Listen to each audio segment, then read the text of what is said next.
Hey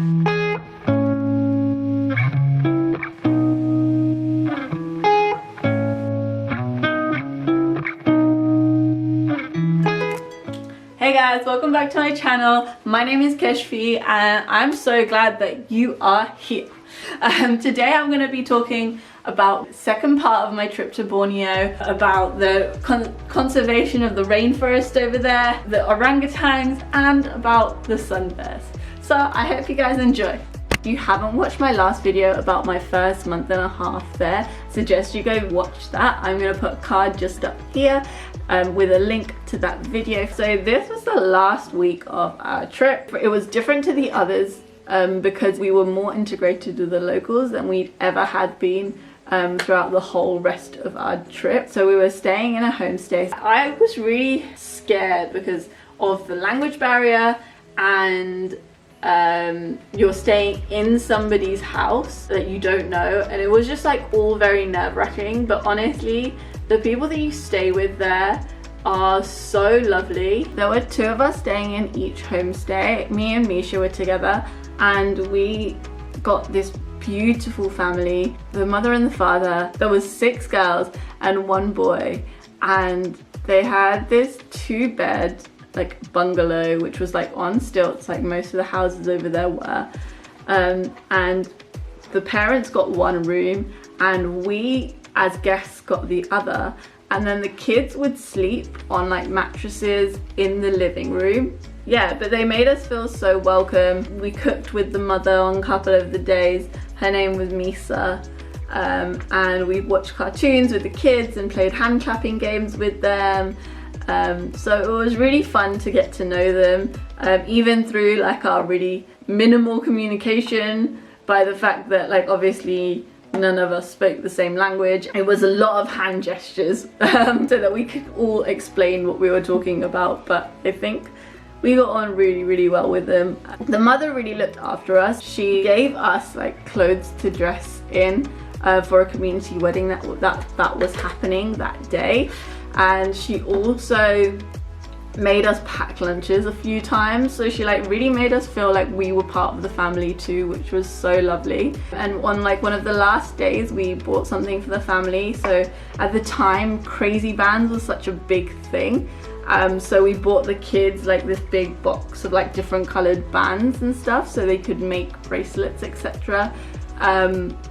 And literally the moment we gave it to them, they all like gathered around and they started making these bands like really quickly. I was still struggling on my first one, and all of the kids were on like their second or third. So yeah, they were really cool, and they made both me and Misha a bracelet. It was a really nice parting gift, actually, something to remember them by, even though I don't think I will ever forget them because it was such a nice family. So the project work that we did there was to do with the replanting of the jungle. Even though we were doing this with Camps International, it was run by Hopel. They do eco-tourism and conservation in Borneo. They have run the program, so the homestay program and the conservation program, since 1997. In 1998 there was actually a forest fire around where we were,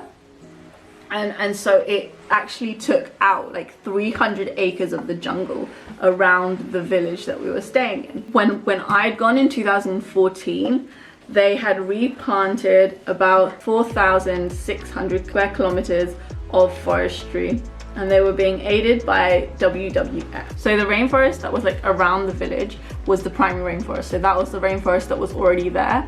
And then just outside of that was what they called the virgin rainforest, which was the rainforest that they had been growing and planting. So the program consisted of seed collecting in the forest, clearing the land, planting and conserving the forest itself. So we went into a part of the forest and we found saplings, and then we took them to the nursery and we had to replant all of these saplings. I would definitely recommend like looking into them. It's something that would be worth doing if you can. Another thing that we did while we were there was actually stay a night in the jungle. So to get to the place that we did a river tour, and along the way we were one of the first groups that year to actually be able to see a wild orangutan and her baby, and it was honestly the most heartwarming thing watching this like wild orangutan swinging through the trees with the baby clutching to her. Like, it is a moment that I am literally gonna remember forever. We also got to see like a monitor lizard and like just other really cool like jungle animals which I'd never ever seen before. So the actual stay in the jungle itself, and we were sleeping in hammocks, and this was the first time I'd ever slept in a hammock before, and I was really nervous about it because I wasn't sure if I was actually going to be able to sleep in it. It was really comfortable. I was surprised, and we were all like sleeping kind of near each other. We went on a night walk, and so we were all like, most people were like quite scared of the leeches, so we had to make sure that all of our skin was covered. As you can see, it is not the most fashionable look at all, but I think we pulled it off, to be honest. And during this walk we saw like a few different animals, and at one point our tour guide decided to pick up a scorpion with his bare hands. Nothing happened to him, he didn't get stung or anything. I would have been way too terrified to do something like that, so he obviously does it all the time, so he knows. Instead of having a toilet, it was just like basically a hole in the ground. That was interesting too. But I was like so glad to be back in a bed when we got back to our homestay, honestly. Like, it was fun staying in the jungle for like a night or two, but like I definitely wouldn't want to stay for any longer than that. Definitely not. Oh no. So one of the places that we went to go see was the Sepilok Orangutan Rehabilitation Center. So this is for orangutans that have been either taken from their natural habitat and forced to like become pets, and or were like orphaned due to like deforestation or illegal logging. And so they take these orangutans in and they rehabilitate them so that they can then go back into the wild, which is really beautiful. I mean, it is a really big problem, and it's so important to keep these animals as wild animals because they're not pets. They're really not. They need to be out in the wild. They need to be like roaming around the forest and not locked up in a cage. They are like funded by the Sabah Wildlife Department, and then they have like, and then the additional funds normally come from like people coming to visit the rehabilitation center themselves. So you're not allowed to touch the orangutans, and they are wild animals but they are used to people, so you do still have to be careful. They have a really like cheeky side, and they will steal like cameras and stuff from you because they are still curious creatures. So you are told when you first go in, make sure you don't have any food, and make sure you don't have like anything like loose that they could potentially take. They are like such beautiful creatures, and I was so lucky not only to have seen them in this rehabilitation center, but also to have seen them in the wild. And the babies are so cute. That was like at one point I think the orangutan was like about 3 years old, and it was just like hanging from this tree. Oh my god, it was so cute. It's so sad that they have become orphans because people are illegally logging and there is like deforestation. It's really sad that we are taking away their home.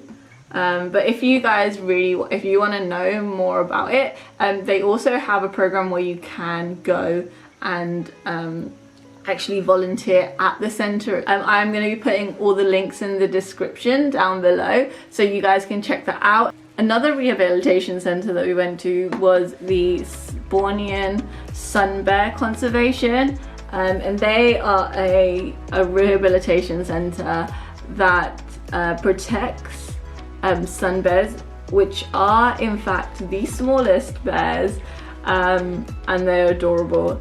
And they live in trees, like they nest up in trees. They are only found in Southeast Asia, and again they're being affected by like deforestation, illegal hunting, like people taking them to be pets, which is obviously not, that they are wild animals as well. They should not be taken to become somebody's pet. It's such a worthy like cause and such a beautiful place to go visit. They give you so much information about these bears. Like I hadn't even heard of them before we went, and literally the moment I saw them I fell in love with them. But if you guys do want to know more about sun bears or anything to do with them, you can also, again, you can volunteer at this conservation center, so it is worth checking into. Yeah, I'm gonna put the link in the description. Again, please go check it out. They are literally the cutest animals, and with the most amazing climbing skills. Like, yeah, something I didn't think I'd ever see was watching a bear climb a tree. So that's cool. Yeah. Thank you so much for watching this video. I hope you guys learned a lot from it, and I hope you enjoyed it. If you did, give this a big thumbs up and hit that subscribe button so you can see more content from me. I post videos every Wednesdays and sometimes Sundays. Stay safe, stay sane. Lots of love, Kesvi.